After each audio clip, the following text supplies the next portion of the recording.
Chapter 49, Part 2.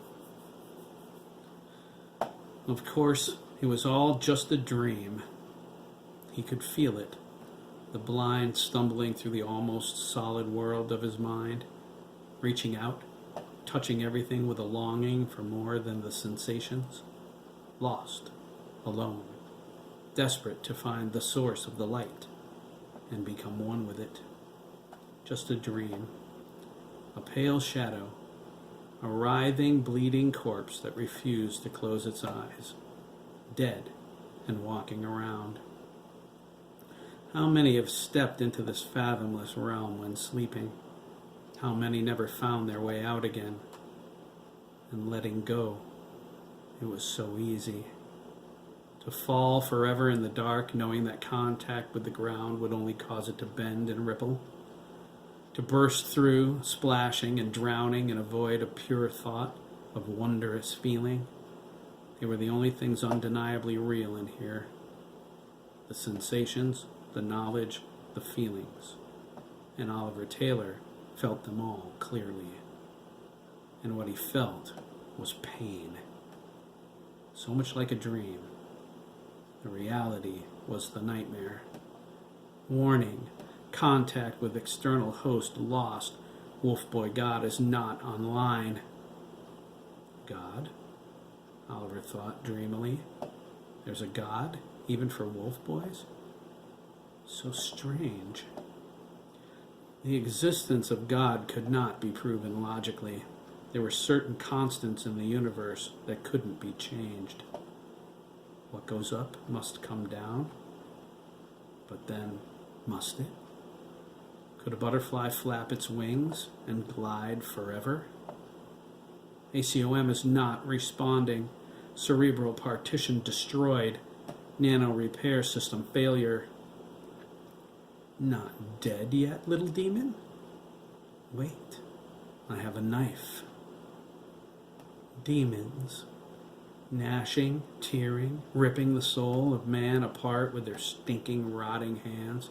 Their dripping, gooey flesh, reaching in, tearing out, and chewing on the beating hearts of anyone who ever loved and lost. Willingly, they part with the pain, punishment, atonement for every hateful word, justice for every open oozing sin that turns God's face away. Is it better to have loved and lost than to never have loved at all? Ask yourself that. The next time the demons are nibbling on your heart. I will use it to cut your throat, changeling. Contact with internal host imperative. Operating system transfer in progress. It's dark in here. Much too dark to be Christmas.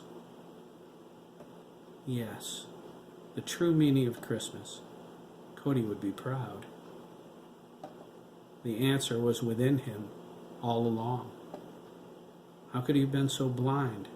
And now, to see it so clearly. The gift. The answer was the gift. Jesus Christ, the man who walked in the footsteps of God and didn't hate it. The gift from the everything to the absolute nothing, worth nothing. Goes nowhere, means even less. Yet take this which I love more than anything. Hold it in your arms and let it fill your heart. When your eyes open, see the truth. Know it like you've known nothing else in your brief, blinking flash of existence. Touch it, for it's a man just like you. And when you're done with it, when the words are no longer enough to keep you in the light, not enough to bring you to me, here, little demon, the voice gasped, elated. The scent was erotic and filled with the thrill of the hunt.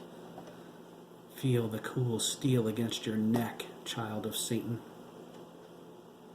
When you no longer have use for the one who came for you, do you know what to do now? Kill it. Kill it dead. and I will open the door. And die, little demon, die. Oliver's eyes snapped open as the blade sliced across his neck. Instinctively, he slapped at the hand holding the knife, his eyes wide with terror. The grinning face of the man leaning over him suddenly froze, his riveting gaze locked with Oliver's. There was a sound, the dull thud of the blade as it dropped onto the carpet next to Oliver's head. A wet, mushy slap followed as the man's severed hand hit the door and stuck. It slipped free and fell to the floor. Mahmoud reared up, holding his wrist, blood squirting up from the stump in a macabre geyser. It rained down onto Oliver's face. Mahmoud screamed. Oliver felt the hot, wet drops land on his cheeks. It mingled with his blood, flowing from the bullet hole in his forehead. He held his hand up, staring wide-eyed at the claws protruding from beneath his fingernails. And Oliver screamed, too. Threat neutralized, the voice inside his head said. It boomed, engulfing the world, crashing through his terror with deliberate intensity. Warning, extreme danger of compromise. Recommend immediate withdrawal. In Oliver's mind's eye, images appeared as little dots. They grew into computer-generated, anatomically correct people inside a grid identified as Trump Tower. They carried their weapons at the ready. Guards, Oliver thought, having no idea where he got that information. Security guards are coming from everywhere. No, he cried. And the grid vanished. Oliver panicked, not recognizing his voice. It was eerie, inhuman, but it came from his throat. He reached up to toss the bleeding man off of him, but his claws only sank into Mahmoud's chest. When he tried to throw Mahmoud off, without meaning to, Oliver sliced him wide open. His claws slashed through Mahmoud's rib cage like soggy paper. Oliver cried, "Oh my God!" horrified. Mahmoud shuddered. His expression went blank. He died and fell forward. His forehead met Oliver's with a smack. They were face to face, eyes locked. Oliver gasped. With all of his might, he threw the dead man away from him. Mahmoud sailed up and over the bed. He slammed against the far wall, caving in a bloody, body-shaped imprint. He slid to the floor, leaving a long, damp streak of blood. Sanction complete. Warning, compromise imminent. Oliver rolled to his feet, then pushed back against the wall. He looked at his breather unit, at the blood covering him, and he slapped at it, spastically. His claws retracted automatically to prevent him from being cut. He shook all over. I was in the limo, his thoughts screamed. Where's the car? This isn't happening. This can't be real. Oliver reached up and touched the part of his head that hurt so badly. He drew his hand back and examined it. Soft blonde fur covered his fingers. They were soaked in blood. The color drained out of his face. Am I dead? He thought in desperation. Is this hell? What did I do to deserve being sent here? Someone pounded on the door. Mr. Smith, the guard yelled. Security, open the door. He pounded again. Open the door, Mr. Smith. Smith? That's not his name. Without warning, Oliver's vision and perceptions changed. The grid reappeared in his line of sight, his eyes turning orange. The walls and the door became transparent virtual reality images. He saw 3 very large men standing in the hallway with pistols. Their weapons classifications appeared on the right side of the grid, the words scrolling down and highlighted. Oliver turned toward the freezing wind rushing in. Escape, he thought. He stuck his head out of the gaping hole in the glass, looked down, and immediately pulled back. Escape, yes, only not that way. Oliver spun around, his eyes narrow, only vaguely aware of his growling. He heard keys jingling. He saw the guard slip one into the lock. Recommend immediate withdrawal to the north, the inner voice insisted. Compromise imminent. This unit must not be compromised. The key turned. Oliver raced through the room and lunged, intending to slam the door shut. He plowed into it with all of his might. Instead of closing, the door exploded outward in a million tiny splinters of wood. He fell through it, landing on top of the guard holding the key. The force of the impact threw the other two men to the sides, stealing their consciousness. Oliver bioscanned them. The guard under him looked into his glowing purple eyes and screamed. Oliver leaned over, bared his fangs, and roared back at him. The guard shuddered. His eyes rolled back in his head, and he fainted. Oliver sniffed him. "Warning, this unit has been compromised," the inner voice said. "Multiple life forms detected. Continued compromised danger exists." Oliver snapped his head down the hall to the right. The walls faded to virtual images, his eyes shining orange. People in their rooms inched toward the doors to see what was going on. Escape, he thought again. Behind him, flashing lights from outside the broken window cascaded through Mahmoud's room. The beep and wail of sirens flooded the night. "Out," Oliver panted, jumping up off the unconscious guard. A man opened his door. He looked out, saw Oliver, screamed, and slammed his door closed again. He ran to his telephone and dialed 911. Oliver said, "I have to get out." "Affirmative," the inner voice replied. Oliver looked around for the source. Plotting escape route. Complete. "What are you?" Oliver yelled, clenching his fists, spinning around. "Escape route inputted," the voice informed him. "Recommend immediate withdrawal." It paused. Its nomenclature is Wolfboy 1. The grid flashed up with an escape route clearly marked. Oliver, his need to get away overriding every other thought, took off toward the elevators. He ran on all fours, but he either didn't notice or he didn't care. He only knew he had to get out of this place. At the elevators, he scanned through the doors. He saw the car above him. Oliver thrust his hands out, claws extending, and shoved them into the seam. He forced them open. A red line showed on the grid leading downward. He leaped into the shaft, following it. His claws dug into the steel frame. He descended, hand over hand, tears welling up in his eyes. "Oh, God," he whispered. "Oh, Jesus." Above him, the elevator came to life, and the car fell. Oliver looked back, gasped, and continued descending faster.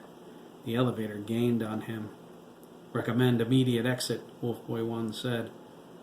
On the scanning grid, a large flashing X appeared on the doors to the floor labeled 2. Oliver tore the doors open and fell onto the floor.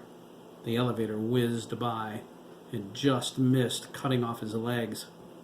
Someone screamed. Oliver rolled to his feet.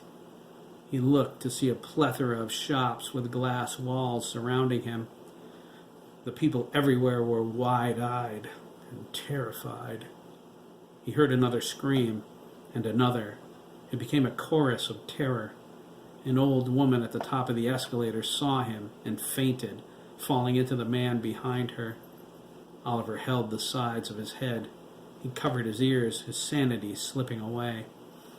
"This unit has been compromised. Again," Wolfboy 1 said. "Recommend immediate withdrawal." Oliver bared his fangs, threw his head back, and howled, long and loud. It echoed through the building. The people in the shops scattered, running into each other, panic in their eyes. Oliver dove to his left, landing at the top of the escalator. The man holding the old woman dropped her, turned, and tried to run back down. Everyone else turned too, a river of flesh going against the current. Oliver leaped over the top of them. He clung sideways on the wall below, his claws crunched into the marble. The people on the escalator froze, staring up at him. A little boy smiled. He touched the fur on Oliver's ankle. "You're hairy." His mother grabbed him by the back of his shirt. "Keith!" she cried, wrapping her arms around him. She stared at Oliver, terrified. Oliver smelled her fear and hated it. His eyes narrowed. His growl became low, threatening, challenging. He wanted to grab her and shake her until she didn't smell so damned bad anymore. She screamed again. Oliver leapt away to the escalator by the waterfall. "Wow!" Keith exclaimed, adjusting his New York Yankees baseball cap. He looked up at his terrified mother. "That was cool! Did you see the hole in his head? That was so gross!" Oliver looked over the edge toward the restaurant patio below. People who saw him elbowed their friends, pointed, or just cried out in surprise. Security guards appeared from everywhere above and below. Oliver jumped into the waterfall, digging his claws into the wall. He held himself in the flow. The water turned red as it washed the blood from his fur and hidden beneath it his breather unit.